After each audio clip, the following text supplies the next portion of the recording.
तर अशा पद्धतीने जर आपल्याला शांती हवी असेल, तर परमेश्वरापर्यंत जायला पाहिजे. मग काय आहे ही पंढरी? आत्मा हा विठ्ठल. या पद्धतीने विचार करून पाहिल्यानंतर मग आपल्याला पुढे नेमकं स्वरूप काय आहे? नेमकं पंढरीला जाणं म्हणजे काय आहे? पंढरीची वारी म्हणजे काय आहे? हे सगळं समजायला लागेल. असो, पण हा भाग जो आहे, तो कसा येतो? कशा पद्धतीने आपल्याला त्या परमेश्वराचं ध्यान करता येऊ शकतं? त्याच्यासाठी काय-काय गोष्टी आवश्यक आहेत? त्यापर्यंत आपल्याला जाण्यासाठी पुढची श्रुती सांगितलेली आहे. बघा किती छान आहे. त्याच्यामध्ये सांगितलंय, की "द्वे विद्ये वेदितव्ये तु, शब्द ब्रह्म परंच यत्, शब्द ब्रह्माणि निष्णातः परम ब्रह्मधिगच्छति." याच्यामध्ये असं म्हटलंय, की "द्वे विद्ये" म्हणजे 2 विद्या आहेत. जाणण्याजोग्या द्वे विद्ये वेदितव्ये तु. म्हणजे जाणण्याजोग्या 2 विद्या आहेत. कोणत्या? तर शब्द ब्रह्म परंचय. शब्द आणि ब्रह्म अशा 2 विद्या म्हणजे शब्द ब्रह्म आणि परब्रह्म अशा 2 विद्या आहेत. त्या जाणण्यायोग्य आहेत. शब्द ब्रह्म आणि निष्णातः म्हणजे जो शब्द ब्रह्माच्या विद्येमध्ये पारंगत होतो, तो परमब्रह्मधी गच्छती. याचा अर्थ तो परब्रह्मापर्यंत जाऊन पोहोचतो. म्हणजेच परब्रह्म्याला तो जाणू शकतो. परमात्म्याला तो जाणू शकतो. अशीच काहीशी एक श्रुती मुंडकोपनिषदामध्ये पण आलेली बरं का. मुंडकोपनिषद नावाचा एक उपनिषद आहे. ज्यांना माहिती असेल, त्यांना त्याची कल्पना असेल, पण ज्यांना माहिती नाही नाव, त्यांच्यासाठी म्हणून सांगतो, की या मुंडकोपनिषदामध्ये शौनकादी ऋषी आहेत. त्यांनी म्हणजे शौनक ऋषींनी अंगिरा ऋषींना काही प्रश्न विचारले आणि या अंगिरा ऋषींनी त्याची उत्तरं दिली. मग त्यांनी जे प्रश्न विचारले होते, की जाणण्यासारखं काय आहे? तर त्यावेळी त्यांनी पण सांगितलंय अंगिरा ऋषींनी. ते म्हणतात, की "द्वे विद्ये वेदितव्येति, अस्मय्यद् ब्रह्मविदो वदन्ति पराचैवा पराच." अर्थ असा आहे, की शौनकांनी विचारल्यानंतर अंगिरा ऋषी म्हणाले, की "शौनका, ब्रह्म जाणणाऱ्या ऋषींचं असं म्हणणं आहे, की जाणण्यायोग्य 2 विद्या आहेत. कुठल्या? परा आणि अपरा विद्या. याच्यामधली अपरा विद्या म्हणजेच शब्दब्रह्म, जे या आत्ताच्या उपनिषदामध्ये आपण पाहत आहोत, की जाणण्यासारख्या 2 विद्या. कुठल्या?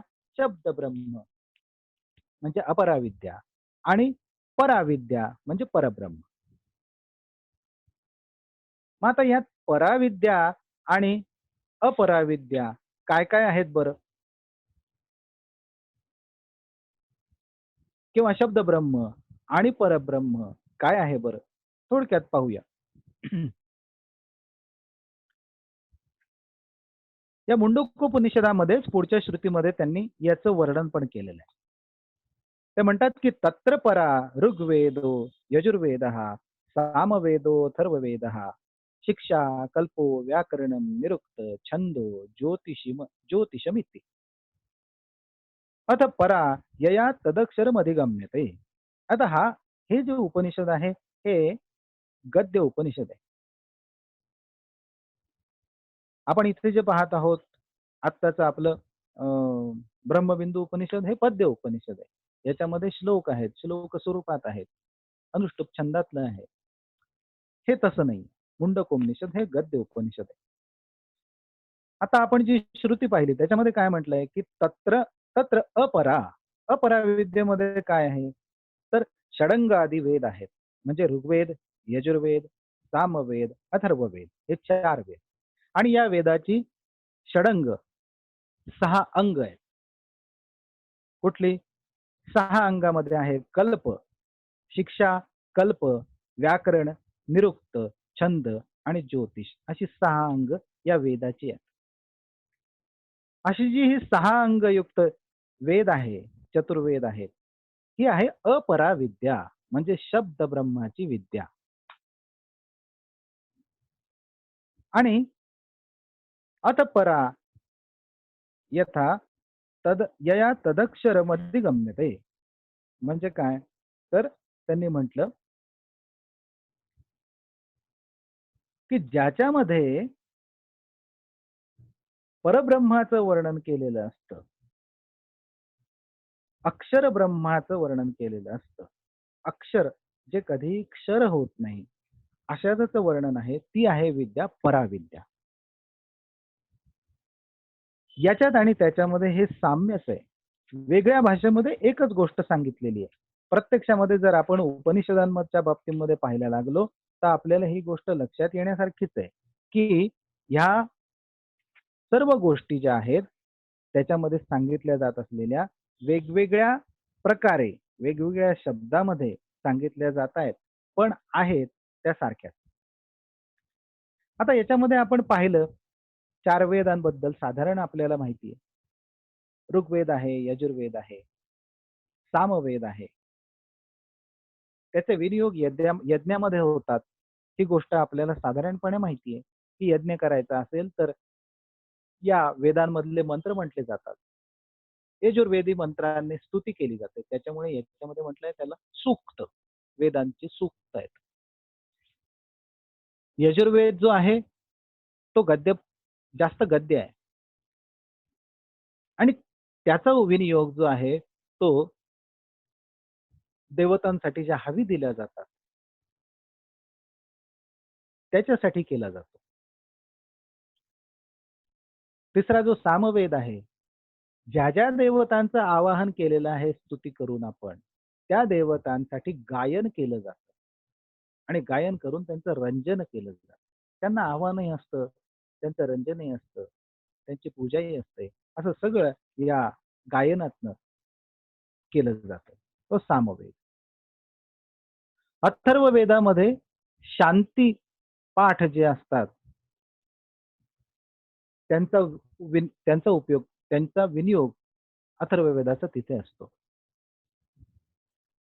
किंवा आपल्याला काही रोग झाले, आपल्याला काही त्रास होत असतील सांसारिक, तर ते त्रास कमी करण्यासाठी अथर्ववेदाचा उपयोग केला जातो.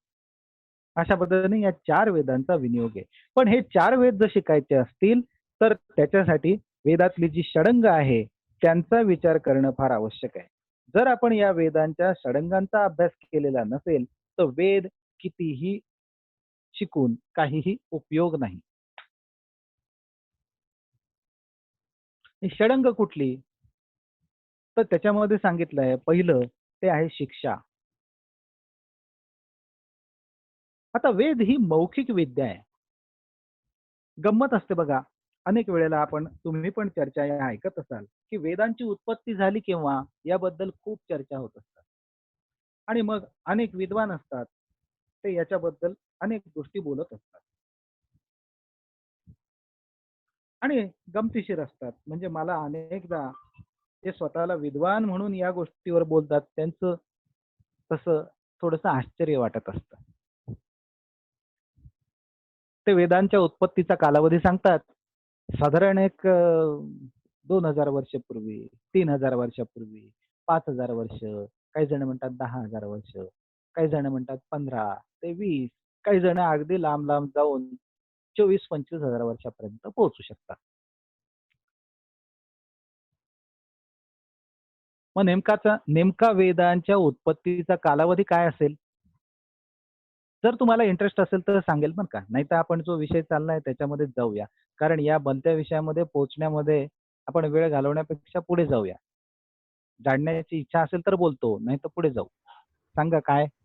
हो, हो. चालेल. चालेल, चालेल. चालेल. चालेल ना? हं. चालेल. हरकत नाही. मग सांगतो. या सगळ्याकडे पाहण्याचा जो दृष्टिकोन आहे, त्याच्यामध्ये काही गोष्टी लक्षात ठेवल्या पाहिजे, की भारतामध्ये वेद शिकण्याची जी परंपरा आहे, ती मौखिक परंपरा आहे. त्याच्यामध्ये ग्रंथ समोर ठेवून त्याचं पठण, त्याचं पारायण करणे हे वेदांच्या बाबतीमध्ये नाहीये. गुरुग्रही राहायचं, गुरु वेद म्हणत जातात, त्यांच्या पाठोपाठ शिष्याने म्हणायचे आणि ते पाठ करत जायचे. ते इतके पाठ करायचे, इतके पाठ करायचे, की अख्खच्या अख्खं वेदाचं पुस्तक आज जो ग्रंथ असतो, तो सगळा त्यांचा पाठ असतो. त्यांना ग्रंथाशी काही घेणंच नसतं मुळात. वेद ही मौखिकच विद्या आहे आणि ती मौखिक आहे ही गोष्ट फार चांगली आहे. आपल्या पूर्वजांनी अतिशय विचारपूर्वक ही गोष्ट केलेली आहे. कारण आपल्या पूर्वजांनी खूप मोठा कालावधी आणि या खूप मोठ्या कालावधी मध्ये होणारी अनेक स्थित्यंतरं पाहिली आहेत. आज आपण खूप मोठी ग्रंथसंपदा निर्माण केली. आपण म्हणतो असं, की एक 7-8 हजार वर्ष 5-6 नाही 2-3 हजार वर्षापूर्वी, हजारो वर्षापूर्वीपर्यंत मनुष्याला लेखन कला अवगत नव्हती. छपाईची कला अवगत नव्हती आणि त्याच्यामुळे ग्रंथ निर्मिती झाली नाही. असा एक आपण आपण फार स्वतःला आत्ताच्या काळातले म्हणजे फार अ, प्रगत असं समजतो. पण ही फार गमतीशीर गोष्ट आहे, की आपण किती प्रगत आहोत नीट विचार करून पहा. जर आपण खरंच प्रगत असतो, तर आपण ज्या गोष्टी निर्माण केल्या आहेत, त्या टिकाऊ असल्या पाहिजेत. त्या लगेच संपून जात असतील थोड्याशा गोष्टींनी, तर आपण प्रगत कसे म्हणायचे? वेदांच्या बाबतीमधली पण हीच गोष्ट लक्षात घ्या. गंमत कशी आहे? अनेक ग्रंथांच्या बाबतीमध्ये ही गोष्ट आहे आपल्या भारतामध्ये, की हे सगळे ग्रंथ मौखिक होते. का मौखिक होते? त्यांना लेखन कला अवगत नव्हती म्हणून नाही. त्यांना छपाईची कला अवगत नव्हती म्हणून नाही. त्यांनी विचार जो केला तो फार महत्वाचा आहे आणि त्या विचारारूप तीच गोष्ट योग्य असू शकते. बघा, आज आपल्या पिढीमध्ये आपण पाहतो, साधं एक कॅल्क्युलेशन करायचं असेल, 3 आकडी संख्येची बेरीज करायची झाली तर आपली भंभेरी उडते. आपल्याला कॅल्क्युलेटर लागतं. कॅल्क्युलेटर नसेल तर आपली फारच पंचायत होते. मग निदान कागद, पेन तरी पाहिजे. मग त्याच्यावर आपण ते लिहितो आणि मग बेरीज करतो आणि मग सांगू शकतो. पण पूर्वीचे लोक या बेरजा तोंडी करू शकत होते. हुशार कोण? कोण हुशार असेल? पूर्वीचे लोक. कारण त्यांना कागद पेनाची गरज पडत नव्हती. ते पटकन ही बेरीज करू शकत होते. म्हणजे आपण जी साधनांमध्ये अडकलो आहे, त्या साधनांमधून पण बाहेर राहायला पाहिजे आणि मग तर आपण खरे हुशार होतो. साधनांची गरज न पडता ज्यावेळी आपण काम करू शकतो, त्यावेळी आपण हुशार. जर आपल्याला चालायचंय आणि कुबड्यांची गरज पडत असेल, तर आपण सुदृढ का? नाही. कुबड्यांची गरज पडत असेल, तर आपल्यामध्ये काहीतरी व्यंग आहे म्हणून आपल्याला कुबड्या लागतात, असा त्याचा अर्थ आहे. पण कुबड्या न लागता आपण चालतोय, तर आपण सुदृढ आहोत. याचा अर्थ आपल्याला जर काही गोष्ट लक्षात ठेवायची असेल, तर लक्षात ठेवण्यासाठी ग्रंथ लागतो. याचा अर्थ आपण कमकुवत झालो. आपल्या बुद्धीमध्ये तेवढी क्षमता नाही, की ती आपण आपल्या बुद्धीमध्ये स्टोअर करू शकतो. याचा अर्थ आपण प्रगत नाही, अप्रगत झालो. आणि दुसरी एक गोष्ट लक्षात ठेवा, भलेही मला खूप विद्वान मी आहे. माझ्याकडे एवढे यजुर्वेद आहे, ऋग्वेद आहे, हा ग्रंथ आहे, तो ग्रंथ आहे. एक खोली भरून मी ग्रंथ जमा केलेले आहेत. दुर्दैवाने म्हणजे असं होऊ नये, पण दुर्दैवाने त्या खोलीला आग लागली आणि सगळे ग्रंथ जळून खाक झाले. माझ्याजवळ किती राहिलं? काहीच नाही. पण हे ग्रंथ जर माझे मुखोद्गत असते आणि आग लागली असती, तर माझं किती नुकसान झालं असतं? काही नाही. कारण हे ग्रंथ माझ्या डोक्यात आहे, माझ्या स्मृतीत आहेत. मला त्याची अडचणच नाही काही. आग लागून काही हो. उद्या खूप पाऊस पडला. पाऊस पडून सगळं वाहिलं, पूर आला आणि त्याच्यामध्ये सगळं बेचिराख झालं. पुन्हा त्याच्याने खराब झालं. तर तरीही अडचण नाही. म्हणून पूर्वीच्या लोकांनी हे ठेवलंच नाही. त्यांनी हे मुखोद्गत करायला सुरुवात केली. त्यांनी हे आपल्या बुद्धीमध्ये लिहायला सुरुवात केली. आपल्या ज्या बुद्धीची, आपल्या मेंदूची जी कॅपॅसिटी आहे ना, स्टोअरिंग कॅपॅसिटी ही खूप जास्त आहे. आपल्या पूर्वजांनी त्या स्टोरिंग कॅपॅसिटीचा विचार केला की बाकी कशानेही प्रॉब्लेम येणार नाही अशी कुठली जागा आहे. मेंदू ही एकच जागा अशी आहे की आपण जिवंत तर आपली स्टोरिंग सगळी कॅपॅसिटी जिवंत आणि त्याच्यामुळे हे जे सगळे ग्रंथ आहेत ते त्याच्यामध्ये राहू शकतात. आणि म्हणून अशी जी विद्या आहे भारतामध्ये, ही विद्या ग्रंथावर अवलंबून नसल्यामुळे तिचा उत्पत्तीचा काळ जर शोधायचा असेल, तर ग्रंथ केव्हा जन्माला आला त्याच्यावरनं शोधून चालत नाही. जो पाश्चात्य लोकांनी काढला,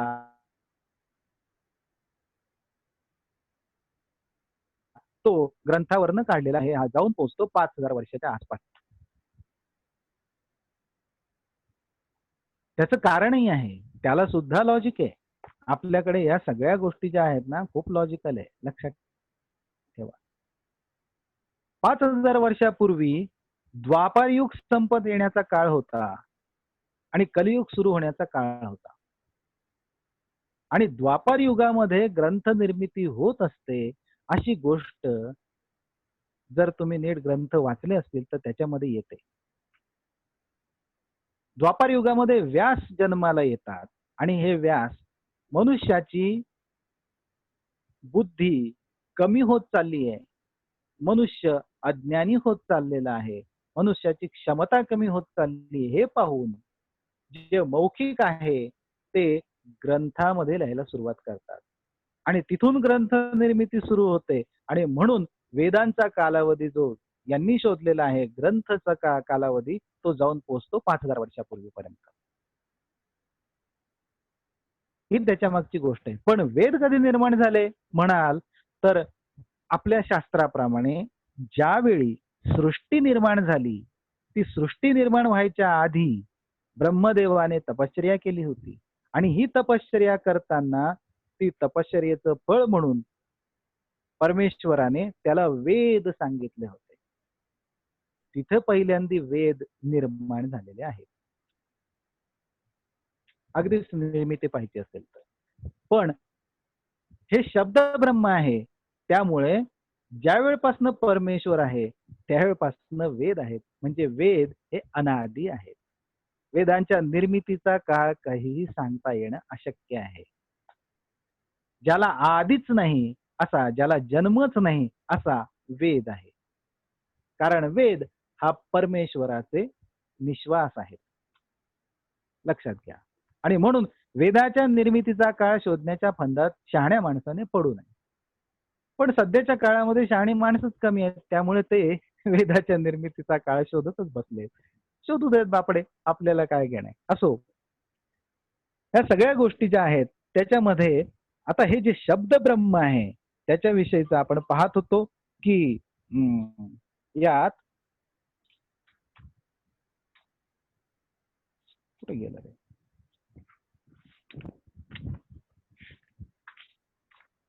किती वाजले? 9 वाजलेत. बरं, आपण एवढा एक भाग त्याची जी षडंग आहेत त्याचा भाग पाहूया आणि मग बाकीचा भाग आपण उद्या पाहूया. चालेल ना? हरकत नाही ना? एक 5 मिनिटं. चालेल. चालेल. हा, मग वेद जे आहेत याच्यामध्ये हा मौखिक असल्यामुळे याच्या उच्चारण्याच्या पद्धतीला महत्व होतं. त्याचा पाठ कसा करावा याला महत्व होतं आणि त्यामुळे या महत्वाबद्दल त्याचा पाठ कसा करावा, त्याचं उच्चारण कसं करावं हे ज्याच्यामध्ये सांगितलं गेलं तो आहे शिक्षा ग्रंथ.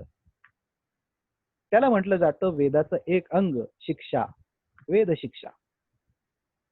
याच्यानंतर पुढचं सांगितलंय कल्प, हे दुसरं अंग आहे वेदाचं. म्हणजे वेदाचा जो यज्ञ यागासाठी उपयोग केला जातो ते आहे कल्प. त्याच्यामध्ये यज्ञयागासाठी वेदांचा कसा उपयोग करतात त्याच्याबद्दल सांगितलं गेलं आणि मग याच्यामध्ये गृह्य सूक्त वगैरे, गृह्य सूत्र वगैरे सांगितलेले, अश्वलायन सूक्त, बाकीची अशी जी वेगवेगळी सूत्र आहेत ती याच्यामध्ये सांगितली गेली. त्याच्यानंतर पुढचं आहे व्याकरण. साधारणपणे आपल्याला व्याकरण म्हणजे काय माहिती आहे, कुठलीही जी भाषा आहे ती भाषा कशी चालते, कशी निर्माण होते, कशी पुढे जाते ते व्याकरणावर अवलंबून आहे. त्या भाषेचा अर्थ समजून घ्यायचा असेल तर व्याकरण गरजेचं आहे आपल्याला समजून घेणं. आणि म्हणून व्याकरण हे एक वेदाचं प्रमुख अंग आहे. कारण शब्दांचा अर्थ कळला तर मग त्याच्या मागे काय सांगितलंय ते कळणं सोपं होतं. आणि म्हणून हे व्याकरण हे त्याचं एक अंग. आता हे काही इकडून इनपुट येत आहे रुचिताकडनं, ते वेद पुरुषाचं मुख आहे वगैरे असं असो. नंतर पुढे निरुक्त आहेत. आता हे जे निरुक्त आहे ते काय, तर शब्द संस्कृत मध्ये जे शब्द आहेत या शब्दांचे अनेक अर्थ असतात. या अनेक अर्थांपैकी वेदामध्ये जो अर्थ घ्यायचा आहे तो नेमका कशा पद्धतीने घ्यावा याच्याबद्दल जे सांगितलं गेलेलं आहे त्याला म्हटलं गेलं आहे निरुक्त. त्याला काय म्हणतात, कान. वेदपुरुषाचे कान म्हणजे निरुक्त आहेत. त्याच्यानंतर छंद आहे. आता वैदिक ज्या रुचा आहेत त्या छंदोबद्ध आहेत. याच्यामध्ये गायत्री छंदापासून सुरुवात होते आपल्याला माहिती आहे. या गायत्री छंदाच्या अक्षरांमध्ये 4 अक्षरं मिळवली गेली की पुढचा छंद, त्याच्यात 4 अक्षरं मिळवली गेली त्याच्या पुढचा. गायत्री, उष्णिक, अनुष्टुप, त्रिष्टुप, जगती वगैरे असे सगळे छंद 7 प्रकारचे 8 प्रकारचे छंद आहेत. आणि हे प्रमुख छंद. पुन्हा याचे उपप्रकार खूप आहेत, त्यामुळे अनेक प्रकारचे छंद त्याच्यामध्ये तयार होतात. त्याच्यामध्ये प्रस्तार आहेत वगैरे वगैरे. या छंदांच्या मध्ये परत त्यांचे वेगवेगळे जे कॉम्बिनेशन, आपण त्याला काय म्हणतात, काय गण गण वेगवेगळे लघुगुरु याच्या साहाय्याने जे गण तयार होतात त्या गणांच्या कॉम्बिनेशन वरून त्या छंदांचे वेगवेगळे प्रकारातनं वृत्त तयार होतात. ही वृत्तही अनेक आहेत. असा सगळ्याचा जो अभ्यास आहे त्याला वेद पुरुषाचे पाय आहेत असं आमचे रुचिता म्हणतात, मॅडम म्हणतात. तर हे वेद पुरुषाचे पाय, याच्यावर हे वेद उभा असतो.